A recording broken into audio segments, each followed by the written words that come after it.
अब देखिए, जो अभी आप लोगों द्वारा संविधान का उद्देश्यता का प्रस्तावना की गई आप लोग द्वारा। अब देखना है, आप लोग बैठ जाए, इस चित्र को देखें। एक महिला अरवल बिहार खेत मजदूर यूनियन की एक सभा में महिला संबोधित कर रही सभा को। कुछ बच्चियां हैं लोग अपने किताब लेकर स्कूल जा रहे हैं। अब देखना है कि उद्देशिका में जो बातें आ रही है ना, समानता की बात आ रही है, धार्मिक स्वतंत्रता की बात आ रही है, तो क्या सही मायने में जो हमारा संविधान है उसमें हमें देखने को मिल रहा है कि नहीं मिल रहा है ना। इस चीज के माध्यम से हम समझेंगे, है ना। तो क्या आपको विद्यालय में पढ़ते हैं तो क्या विद्यालय में समानता दिखता है कि नहीं? हाँ, ऐसा नहीं है कि भेदभाव किया जाता है बैठने में, चाहे खाना खाने, है ना। तो क्या है इस संविधान में, क्या है, सबका जो है समानता का अधिकार दी गई है, वो गरीब हो चाहे। आज जो हम लोग पढ़ेंगे, अभी चल रहा था हम लोग का क्लास 8 का भाग 2, पिछले दिन हम पढ़ लिए, भाग 1 पढ़ लिए थे। आज जो हम पढ़ेंगे भाग 3, भारतीय संविधान का भाग 3 में हम लोग पढ़ेंगे लोकतंत्र। लोकतंत्र क्या है ना। लोकतंत्र है जो उसको लोक और तंत्र। लोक माने होता है जनता, लोक माने जनता। अच्छा है लोक, जैसे हम लोग जनता, अरे तंत्र मतलब हुआ शासन। तंत्र मतलब शासन, तंत्र मतलब शासन, है ना। लोकतंत्र क्या है? जनता की शासन, जनता द्वारा और जनता के लिए, है ना। अमेरिका के राष्ट्रपति इब्राहिम लिंकन के नाम सुने हो, उन्होंने परिभाषा दिया था, है ना, कि जो लोकतंत्र जनता द्वारा, है ना, जनता के लिए, है ना, जनता द्वारा ही बनाए गए किसी न किसी रूप से जो लोकतंत्र है, अप्रत्यक्ष रूप हम लोग वोट देते हैं और अपने प्रतिनिधि को चुनते हैं, सांसद को और विधायक को, और चुन को उनको भेजते हैं, है ना, और वो जाके वहां कानून बनाते हैं। वो क्या होगा? लोकतंत्र। अब इस अधिकार ये मिलता है सबको कि नहीं, इसको समझने के लिए एक अनुभव करते हैं, एक अनुभव, है ना। हम लोग विद्यालय में पढ़ते हैं, है ना। कोई जब कार्यक्रम का हम आयोजन करते हैं, अगर हम कार्यक्रम का आयोजन खुद हम शिक्षक ही कर ले कि फला बच्चा कार्यक्रम में भाग लेगा, फला बच्चा काम दे भाग में देगा, तो क्या वो सही होगा? इसलिए कि हो सकता है कि जब हम अकेले कर रहे हैं कार्यक्रम का रूपरेखा तैयार कर रहे हैं, तो हो सकता है कि बहुत से बच्चे छूट जाएं। चाहे जो बातें बच्चे की आनी चाहिए, उसकी जो अभिव्यक्ति है कि हमको क्या करना है, नहीं करना है सांस्कृतिक कार्यक्रम में, तो बात तो नहीं आएगा। इसके लिए क्या होता है, देखते हैं कि हम लोग जब कोई भी कार्यक्रम करते हैं तो बच्चों को ही टीम बना के क्या किया जाता है, करने के लिए दे दिया जाता है, ताकि उससे होगा कि सभी बच्चे का जो बात, मन की बात उसमें आ जाए, किसी तरह का भेदभाव नहीं। अब आप देखिए कि जब विद्यालय में आप बैठते हैं कक्षा में, तो किसी के साथ भेदभाव होता है? भेदभाव होता है? आप मध्याह्न भोजन करती है तो क्या वहाँ किसी तरह का भेदभाव होता है? वो क्या है? समानता का प्रतीक है ना। उससे क्या आपको अनुभव हो रहा है, वहाँ समानता मिल रहा है कि नहीं? कक्ष में, चाहे भोजन के समय में, चाहे सांस्कृतिक कार्यक्रम करते, तो ऐसी बात नहीं है। क्या वहाँ समानता आपको दिखता है कि नहीं? दिखता है ना। अब देखिए एक जो है स्वतंत्रता का अधिकार, मतलब सभी लोग स्वतंत्र हैं, है ना, अपनी बातों को रखने की, अपनी बात को कहने की, सबको आजादी है। इस संविधान में आपको यह बनाया है। गरीब हो, अमीर हो, बड़े हो, छोटे हो, सबका समान अधिकार है, स्वतंत्रता दी गई है ना, कि आप भी अपनी बातों को कहीं रख सकते। देखिए, अर्बन खेत मजदूर यूनियन का जो सभा में महिला भाषण दे रही थी, तो आप लोग अर्बन के हैं, इसको विस्तार से समझिए। समता का अधिकार।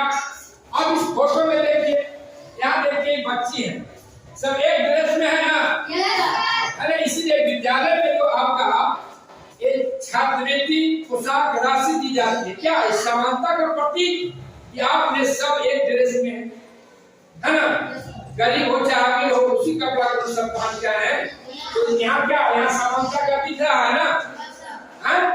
उसके बाद धार्मिक स्वतंत्रता, मतलब व्यक्ति विभिन्न धर्म के, भारत में विभिन्न धर्मों के लोग हैं, हिंदू है, मुस्लिम है, सिख है और ईसाई है ना, है ना, तो सबको अपना अपना धर्म अपने तरीके से मनाने की भी संविधान में क्या दी गई है, आजादी दी गई है, स्वतंत्रता दी है ना।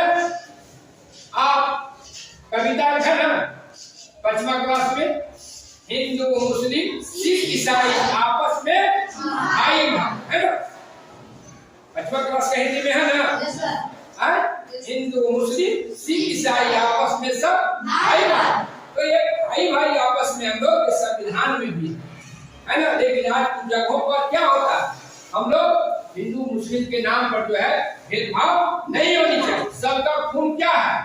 बाबा साहब आप लोग के 6वीं क्लास में जब पढ़ा रहे थे है ना समानता की बात, तो बाबा साहब का जो है ना अभियान की, लहू का रंग एक है अमीर का गरीब का, बने हैं एक हाथ से तो दूर का गरीब। मतलब आदमी क्या है, एक ही सबका खून है ना, खून तो दो नहीं है। हम जो भी जाति का है, जो जाति का हम है, का खून हमारा अलग है, आपका खून अलग नहीं है, तो फिर भिन्नता क्या होनी चाहिए। तो हमारे जो संविधान निर्माता थे बाबा साहेब भीमराव अम्बेडकर ने सभी लोगों की आर्थिक, सामाजिक और राजनीतिक इसको ख्याल रखते हुए भारतीय संविधान को बनाया गया। आगे जब आप क्लास में जाइएगा, 9th में 10th में जब जाइएगा, तो ये समानता का अधिकार आपको विस्तार पूर्वक से पढ़ना है, और इसका कौन अनुच्छेद में क्या प्रावधान है ना, पूरे अनुच्छेद के बारे में जब आप जाइएगा 9th क्लास में तब पढ़ना है ना, कि क्या आपको समानता का अधिकार, स्वतंत्रता का अधिकार किस अनुच्छेद में आपको कौन से अधिकार दिए, समझे। अब देखिए कि इसमें है सांस्कृतिक और शैक्षणिक अधिकार, सबको अपने हिसाब से है ना दिया गया है कि आप अपने पढ़ाई के लिए बताया गया था। इसी का पिछले भाग में आर्टी शिक्षा का अधिकार अधिनियम 2009 है ना, शिक्षा का अधिकार अधिनियम 9 और लागू कब हुआ था, 1 अप्रैल 2010। तो सभी को एक समान शिक्षा की भी बात संविधान में की गई, गरीब हो चाहे अमीर का बच्चा, सबको एक समान शिक्षा मिलनी चाहिए है ना। खास करके आपको 6 से 14 वर्ष के बच्चों के लिए बनाया गया आरटी है ना। अब तो इसका जो नया जो कानून आ रहा है, आपका जो नया शिक्षा नीति आ रही है, उसमें अब 18 वर्ष तक करना है, उसको मुफ्त और अनिवार्य शिक्षा मिलना जरूरी है। उसके बाद है संवैधानिक उपचार का अधिकार। संवैधानिक उपचार मतलब आपको किसी तरह आपको दिक्कत होता है तो लीगली रूप से आप जो है कानून में भी क्या है, सबका एक अधिकार है ना, सबका एक अधिकार है। अगर हम चोरी करते हैं तो मेरे लिए दूसरा सजा नहीं हो, आप चोरी करते हैं उसके लिए दूसरा सजा नहीं हो। अगर हम चोरी करते हैं, आप चोरी करते हैं, तो दोनों के लिए क्या सजा होगी, एक है ना। एक संवैधानिक उपचार की व्यवस्था है, साथ साथ शोषण के विरुद्ध भी अधिकार है। अगर आपके साथ कोई शोषण करता है, जुल्म करता है, तो उसके लिए भी आपको क्या है, आप जो है अपनी लड़ाई को लड़ सकते हैं और अपनी मांग को रख सकते हैं, है ना, अपनी मांग को रख सकते हैं।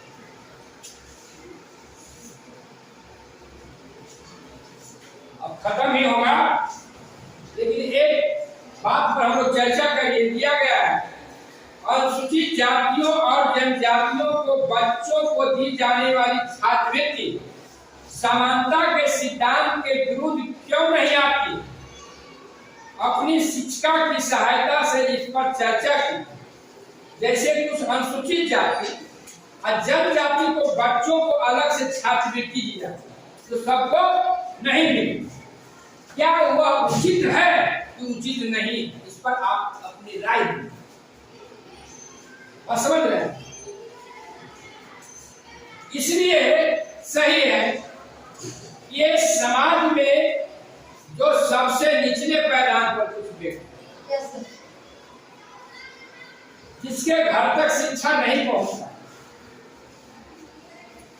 और शिक्षा नहीं पहुंच पाया और इतना गरीबी है कि वो शिक्षा नहीं प्राप्त कर सकता, पढ़ नहीं सकता, उसके पास आर्थिक रूप से संपन्न नहीं, पूरा गरीब जो सबसे अंतिम पैदान पर है, तो उसके लाने के लिए संविधान में व्यवस्था है कि जो सबसे समाज के गरीब लोग हैं, पिछड़े लोग हैं, उनके लिए विशेष व्यवस्था संविधान में की गई। इसलिए क्या गलत नहीं है, सही है। अगर वो गरीब है उसको छोड़ दिया जाएगा तो उसका बच्चा पढ़ पाएगा, नहीं पढ़ पाएगा। इसलिए सरकार द्वारा जो है कुछ ऐसे गरीब अनुसूचित जाति और जनजाति के लिए अलग से क्या वो छात्रवृत्ति वगैरह का कुछ लाभ दी जाए, है ना। फिर कहता है कि अपने स्कूल में चलाई जा रही विभिन्न योजनाओं की जानकारी एकत्रित कीजिए।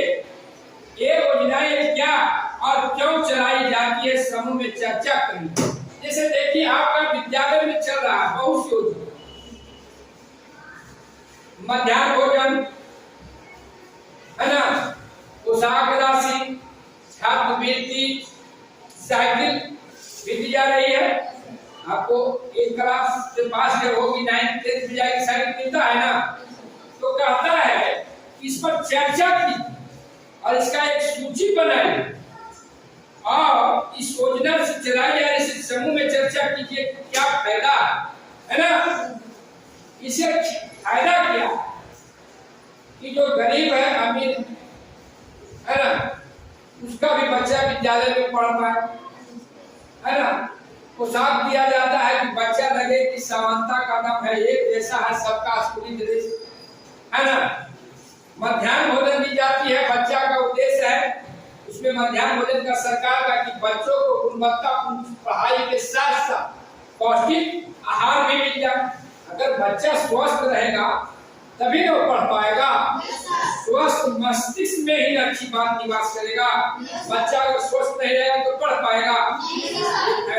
इसलिए कि बच्चा क्या है, हमारे देश का क्या भविष्य है ना। बच्चा जब बढ़िया से पढ़ेगा, शारीरिक और मानसिक रूप से स्वस्थ रहेगा, तभी तो बच्चा का चहुमुखी विकास होगा। अगर शारीरिक और मानसिक रूप से स्वस्थ नहीं तो बच्चा विकास नहीं कर पाएगा। जब बच्चा विकास नहीं कर पाएगा तो हमारे जो भारत का भविष्य तो क्या हो पाएगा, नहीं हो पाएगा।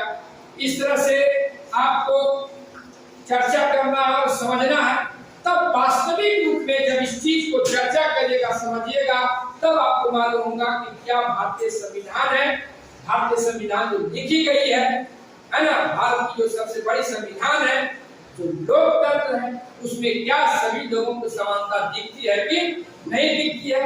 नहीं दिखती है, उसके लिए हम लोग क्या करेंगे, है ना। हम जानेंगे, हम जागरूक होंगे, जहाँ अपनी स्वतंत्रता और समानता का अधिकार, उसके लिए हम लोग क्या करेंगे, अपनी आवाज को तो महिला बुलंद कर रही थी, इस महिला की तरह आप लोगों को भी क्या करना है, बुलंद करना है। और इसी के साथ